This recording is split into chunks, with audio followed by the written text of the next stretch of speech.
Hello everyone, I welcome you once again today to our discussion on the Indigenous, hence the Indigenous Voices, brought to you by Save the Deaf and Endangered Languages Initiative. If you have been following our discussion here, you would understand the progression and you would have known where we are going. So today, we are going to be looking at the topic that says sign language acquisition and learning in indigenous communities. In other words, we want to see how deaf children acquire sign language and how sign language is learned in indigenous communities. But as we go on, we are going to be taking the topic from two scopes. So we're going to be looking at sign language acquisition and development in indigenous communities before the era of Andrew Foster. And then we will also look at sign language development after the Andrew Foster time up to today. So when we want to look at this, we first of all we want to look at the concept of sign language acquisition, or on a general perspective, the concept of language acquisition as opposed to language learning. And we want to see these two concepts from a perspective that allows us to differentiate the two of them. Some of the times, language scholars look at acquisition and learning as the same thing or similar thing, but from the standpoint of our studies, it is much better to look at the two from distinctive approach to how we process language.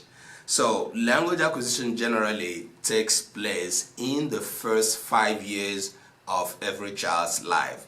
That is, studies have shown that up to 80% of language is being acquired within this age. If you have listened to most of my videos, interviews, and maybe outreach videos, you will hear me talk about first 5 years of a deaf child's life, first 5 years of a child. This is very crucial. Some scholars have called it critical child development age, which is from the first days of a child life up to the first 3 years and up to the first 5 years. Sometimes from different perspective of studies, scholars look at these years as very important in child's development. Okay, language learning, on the other hand, can take place in any year, in any time in a person's life. You can learn a language at 100 years old. It might be the whole language, it might be some part of the language. Language learning is a continuum, but language acquisition is not. So the same as it applies to the spoken languages, the same applies to the signed languages. All right, we'll look at the innate ability. Innate ability is what every child has. It is the potential that allows a child to acquire language, whether spoken or signed. These are basic principles that guide language acquisition or that guide language processing. Not every adult shows the desire or ability to learn a second language, but every child, except if that child has some kind of neurodevelopmental disability, that child is capable, has the innate ability to learn a language, which is to acquire a language. And so this is why children are very much open to language, which Chomsky has called the blank slate, whereby when you bring it to the school for the first time, you can write as much as you want to write on it. But the difference between this blank slate and the blank slate we used to carry on our head when we were in the elementary, not kinder We didn't go to kinder. Kinder is a new generation thing. In our own generation, we talk about elementary school or primary school. So we used to carry our slate on our head, or for those who carried box, at some point that carried box on our head. So at some point before you finish your elementary school, some part of your middle hair here will be lost because of how much slate and box you may have carried on top of your head, you know. All right, so that is the kind of slate we carry to school. But this slate I'm talking about is different. It's a natural slate that allows a child to cue in every language code that is, you know, in a child's environment. The child is capable of picking it up and running with it, especially when there is modeling. All right. Specifically for deaf children, we look at native signers. Deaf children born by deaf signing parents, I say deaf signing parents, often acquire sign language just like hearing children acquire spoken languages because of this innate ability. So you will say, okay, a child is born without hearing, but the child has the capability to copy, to paste on the blank slate every linguistic code that flies around the child. Now, remember, processing includes comprehension and expression. So processing of language is not one-way traffic, it is a two-way traffic. Comprehension or assimilation and expression. So when a child assimilates a linguistic code, and the child is bound to express it, so to put it out. The difference between the spoken language and the sign language is the modality through which the child now expresses, puts out those linguistic codes that the child has acquired over the period of time. The child cannot hold back. If everything upstairs is correct, the child cannot hold back linguistic codes. There has to be a modal rendition of those codes. These two modes of rendition form basic distinction between spoken languages and sign languages. But the innate ability is in every child, whether deaf or hearing. So this is a fundamental issue for people who thought that, okay, I have a deaf child, no need to train the deaf child or to help the child acquire language. No, because we are in the environment I grew up, many parents have the tendency to believe that a deaf child is incapable of expressing himself or herself linguistically. So it is a wrong notion. And remember, as it is in the community that you will find in the European country or America, same way it is in any community that you will find in Africa, even in the hinterlands, the most rural communities, the physical location of a person, of a child, does not determine if a child has linguistic slate or not. No.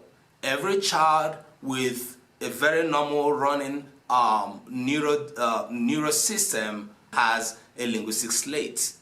And that linguistic blank slate is capable of encoding as much linguistic code that runs around the immediate environment of that child if every factor needed for that is put in place. Some hearing children of deaf parents, just like the deaf children of deaf parents, they also acquire sign languages like native speakers or native signers. So we call hearing children of deaf adults coders. If a deaf person is a signing deaf parent that is identified with the deaf culture, most likely the children, some of the children, one of the children, if not all the children of that deaf parent may acquire sign language, just like a deaf child can acquire sign language. Looking at the how language is processed, language is not processed much differently in the brain of a hearing child than the brain of a deaf child. Looking at the image we have here by Adam, it shows us the frontal lobe where language processing takes place. Everything language processing takes place in the frontal lobe, the area that is said to have been found by Broca's, that is being called the Broca's area. So language comprehension expression, takes place around there, whether it's the right or left hemisphere. Every child that has the neural activities going on in the brain normally processes language at the frontal lobe, irrespective of whether the child is deaf or hearing. So that is one thing we need to know. Again, deaf children born by hearing parents in indigenous communities have lesser advantage in this. And what are we talking about? They either develop home signs intuitively with their families, or they are deprived of language acquisition. So we've talked about the processing of language, we've talked about the innate ability of a child. But what happens to deaf children born by hearing parents? This is where we have always laid emphasis in all of our discussions, because our intervention touches this population, the population of deaf children born in indigenous communities of our today by hearing parents. Because for a normal language processing, normal language acquisition to take place, there is language modeling. And that language modeling, parents are present, or at least caregivers. The immediate environment is present. The immediate language is present. So for a deaf child whose immediate language, whose native language, whose first language is supposed to be sign language, if that child is born in an environment of deaf culture, but eventually the child is born by hearing parents, which most times happens, the disadvantage is one aspect of the factors that should put in place a normal language acquisition might be lacking, because the child does not share the same linguistic code with the parents. Except parents, very rarely seen, who are very fast enough to go ahead and help the child model, language development in the child. But the communities where we have our work done these days, hardly can we say that they have the kind of machineries that should help language modeling to happen. And that is why deaf children born by hearing parents in so many of our communities have a lesser advantage of language modeling or language acquisition. This happens also especially for deaf children that are growing up in isolation. And what we mean by isolation is isolated from other deaf people. So you can't say that deaf child is growing up in a deaf community. A deaf community is formed when two or more deaf people come together who use sign language, observe themselves as people of the same linguistic and cultural identity, and they begin to grow their ideologies as deaf people. When a deaf child born by hearing parents grows in isolation of other deaf people, gesture becomes the major means of communication. This is the kind of experience we've had in the course of our work, seeing a lot of deaf children in school, a lot of deaf students who grew up in families that are made up of hearing parents and hearing siblings, who have little or no interest in sign language. Many of those deaf children become susceptible to using gestures. But bear in mind, when gestures are used amongst deaf people for a long time, they become evolved.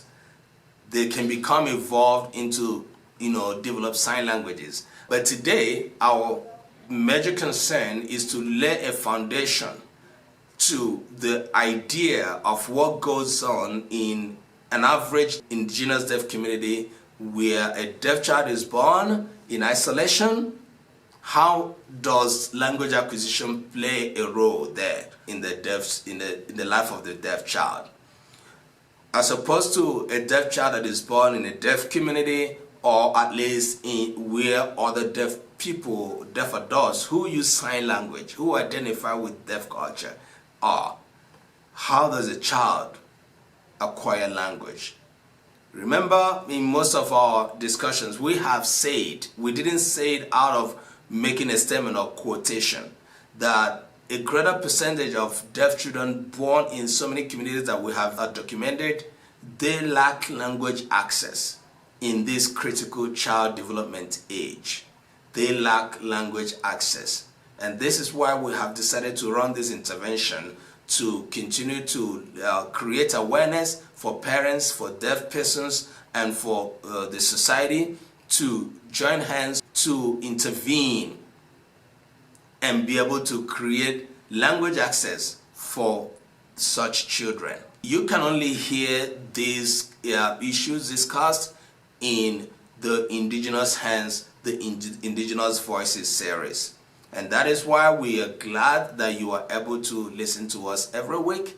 And before you go, do not forget to hit the subscribe button and share this video with as many of your relatives as you think that the video will benefit. And I want to say once again, thank you for joining us and appreciating the work we do in Indigenous Hands, Indigenous Voices. I will see you next week. Bye-bye.